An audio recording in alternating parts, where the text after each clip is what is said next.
Everybody, welcome to this YouTube live. I gotta make sure I understand where my camera is. All right, hello everybody. Thanks for joining. So this is where this YouTube live is where I take questions from Quora that are either asked directly to me or are just part of the general business and entrepreneur channels, and I answer them. And I spend a couple minutes just sort of hashing through the answers so that you get to hear the unfettered response to things that other entrepreneurs are asking. And my hope is that maybe you get some value out of this because these are maybe questions that you've had in the past and you'd love to hear the answers to them. So I'm going to get started with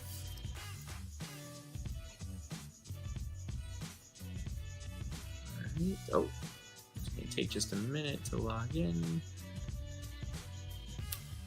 All right, so the first question that I'm going to go ahead and answer today is I've failed in my last 5 business attempts. What's the best advice you could give me?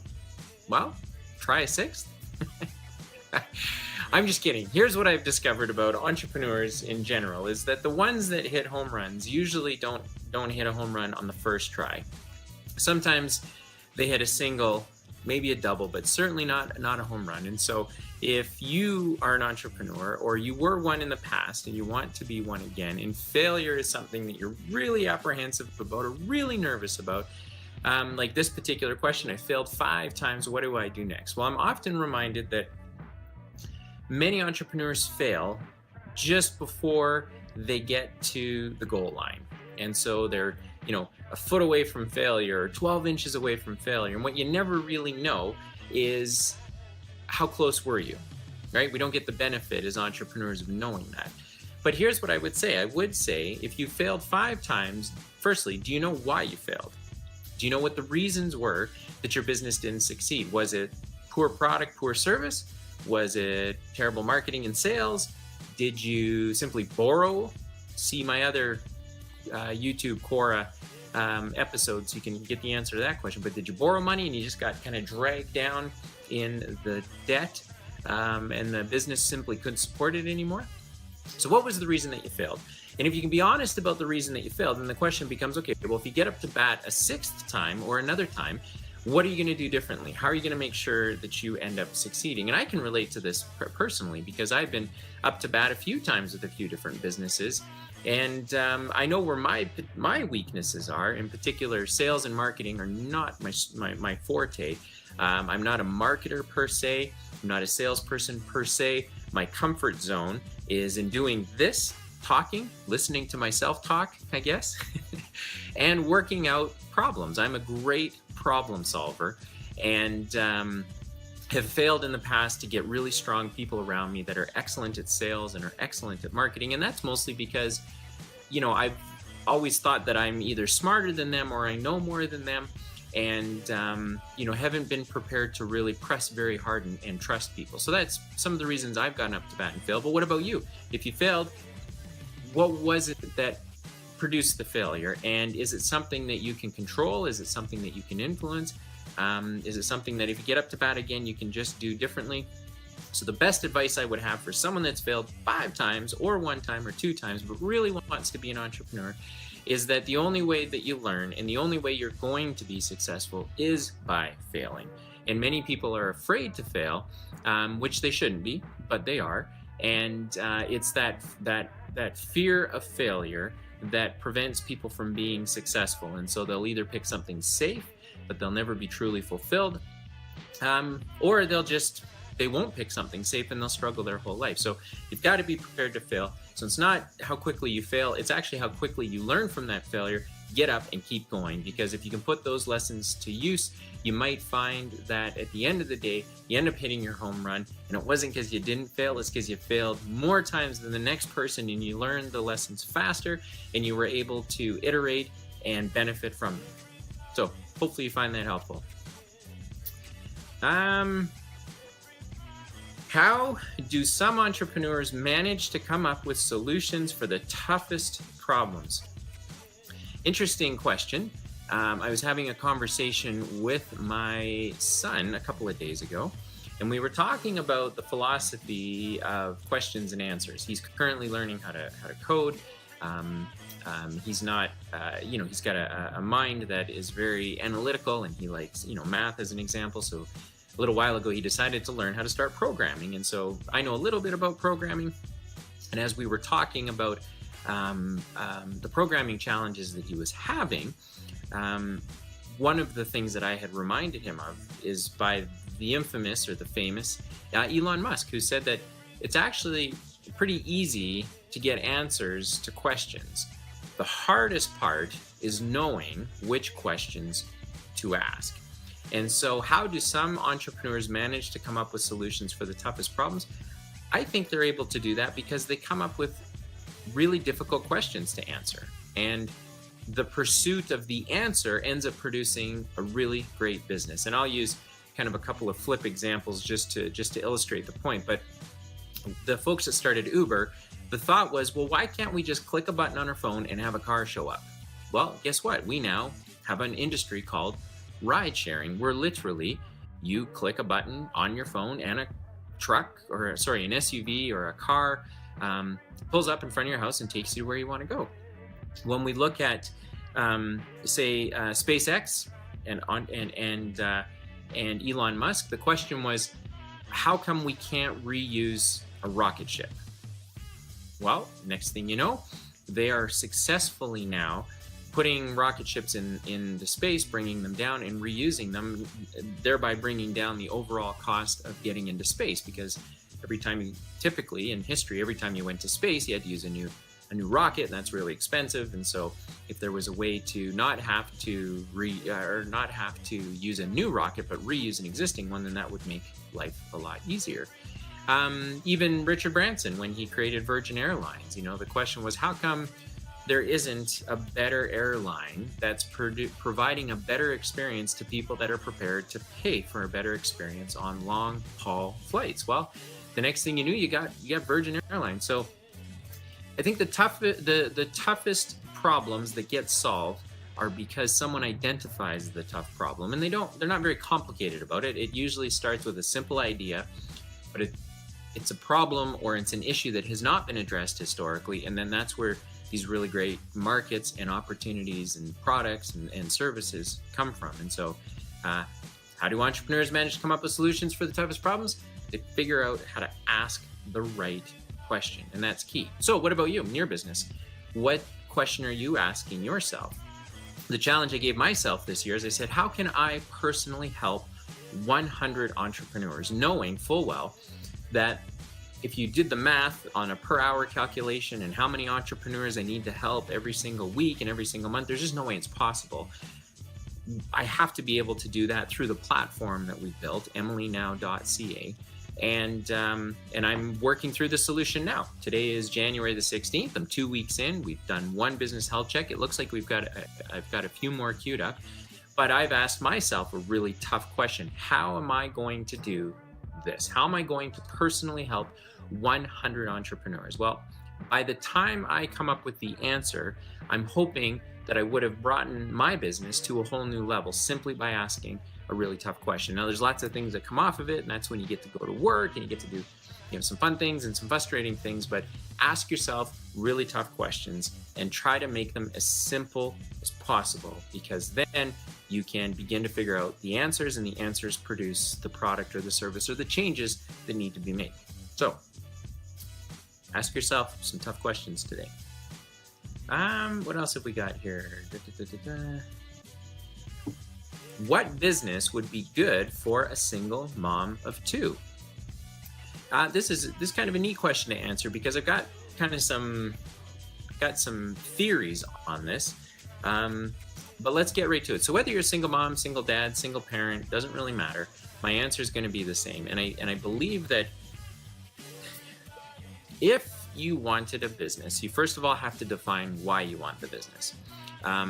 It's one thing to say, well, I want a business just because that's what everybody's doing today, and being an entrepreneur is really cool and it's a lot of fun, and man, it would be so exciting if I could have my own business. Okay, well, that's going to wear off in your really tough moments, and it's not going to put enough gas in your engine or in your tank to be able to go the distance when times get tough. So assuming that this particular single mom of two is looking to build a business to provide some extra income for her family so that they maybe have a little bit of excess capacity in their life so they can breathe a little bit, then I would suggest this. I would suggest to the single mom, what is it that you are personally interested in? Is it something to do with kids and children?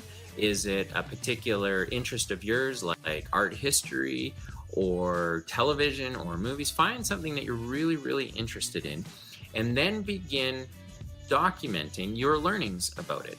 So, and document meaning blog, if you're more comfortable in written form. Instagram, if you prefer to do kind of quick videos, because that's sort of your personality and that caters really well to you. Do a YouTube channel where you can produce regular content like a daily vlog or tutorials or something.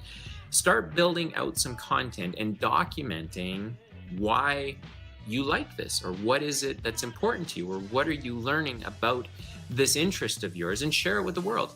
And what happens is, if you stick to it, and if it's truly a passion and it's truly an interest, then you start to find yourself interacting with the community of people that have those same interests, and they'll start to connect with you. And from that, you can do several things. You can put advertisements on your blog.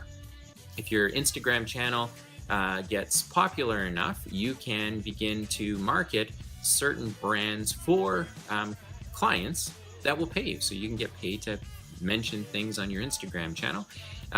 If you're on Facebook, you can create offers, or you can be a reseller of products and services related to the thing that you're interested in and take a markup. So, you buy books for $1, sell them for $2, or sign up to be an Amazon affiliate, or become an affiliate with some of the other affiliate networks and use and market their products through the content that you're pushing. So whether you're a single mom, single dad, or just someone looking to start a business, and I think the way this question is worded, it was because they've got commitments. This particular individual has commitments right now that they can't ignore. So they've got to pay their mortgage, they've got to pay their bills, and so you need a job. So this would be kind of your side hustle. And then your side hustle is something you do in your off hours, but because you have to be passionate about what you're doing, because in those off hours, you're going to want to watch TV, or you're going to want to take a nap, or you're just not going to have the energy to really pursue something you're not passionate about. So that's why you got to be passionate about it. I think you got to be passionate about it. And maybe passion's too soft of a word, but have a significant interest in learning more about it and sharing those discoveries with other people through the variety of forums that are out there. And when you do that, then you can start to figure out how to monetize it. And then as you monetize it, if it stops becoming a side hustle and it's producing enough of a result that you can actually build a life around it, well, now you've just made the shift, and that most people listening to this certainly would want to make. And so that's where you start. You start with, what are you learning about? What are you interested in? What do you find interesting about a product or a service or an industry or a marketplace maybe? And document your learnings and share it. And as you go, you're going to find your voice. You're going to find things that work for you, like downloadable PDF files versus like a subscription service. But there's lots of different things to do after you've created a foundation, and it starts at zero. No one's going to care. Just like this, right? I'm on this YouTube live right now, and no one's gonna watch this. We're not gonna have thousands and hundreds of people watching me right now. But over time, I'm hoping to build an audience that's interested in the content that I have to share. And I hope I'm right. Maybe I'm not.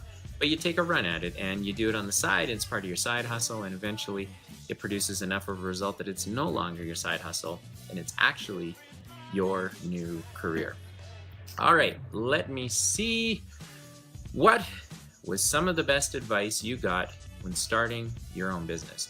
Oh man, let me tell you, the list is really, really long. Part of the reason why I do all of the content produce all the content that I produce is because of this. I've just had over 20 years, so much advice given to me, whether it's from books, whether it's from podcasts, whether it's from investors that I've worked with, or even the other entrepreneurs that I've been blessed enough to help over the last couple of decades. But I think there's one piece of advice that just jumped out at me as soon as I saw this question, and it is, everything always takes longer than you think and costs more than you budget. And that's important because someone like me used to really rail against that idea. I used to say, there's no way, it's going to take less time, it's going to cost less. I've been really generous with the parameters that I've set for myself, only to discover that it took way longer than I thought. I mean, way, way longer, and cost way more money. Now, it costing more money had more to do with my lack of tenacity, because I really didn't try to bolt down costs as well as I now do. And the time was really because maybe there wasn't enough of a driver or a catalyst to force me to get the result. Maybe, I don't know, maybe you didn't have enough self-motivation or confidence or whatever. But it always takes longer and it always costs more. Now, the reason I say that's the best advice is because whether you're starting a business, growing a business, or fixing a business, that advice is going to be the same no matter what situation you find yourself in. So if you're trying to start a business, it's going to take twice as long as you think to get to where you want to go, and you could spend an enormous amount of money over and above what you've budgeted to get the results. You got to be really good at pulling in both of those things. If you're growing your business, this is the worst, because if you're growing your business, you get like these false positive signs where you think that everything is good until it's not, and you don't have a feedback loop to tell you that it's costing more, and it is in fact taking longer. And that's because your business is already going, and so you need to be able to differentiate the normal growth that your business would have experienced from the new growth that you're trying to add based on the new strategy or tactics that you've got. And then if you're trying to fix your business, this is really tough, because it will take longer, because you will be navigating blindly through what needs to be fixed most times, and it's going to cost more simply by virtue of it taking longer. So if you think you can fix your sales and you can do it in 1 month because you got a rent payment to make at the end of the month, well, chances are it's probably going to take 2 or 3 months, and you got to figure out how to pay for 2 or 3 months worth of rent while you wait for the results to show up. So some of the best advice I got when starting my own business was, in addition to hundreds of other pieces of advice, but one in particular is, it's always going to take longer and it's always going to cost more. So make sure that you plan accordingly. I think I'm going to cut it there. That's 4 good questions. Is that 4? Let's see here. 1, 2, 3, 4. Yeah, it's 4 good, solid questions. Lots of stuff to think about there. Thanks for hanging out with me today. Appreciate it. And I'll end up flipping this onto the podcast so that you can listen to it.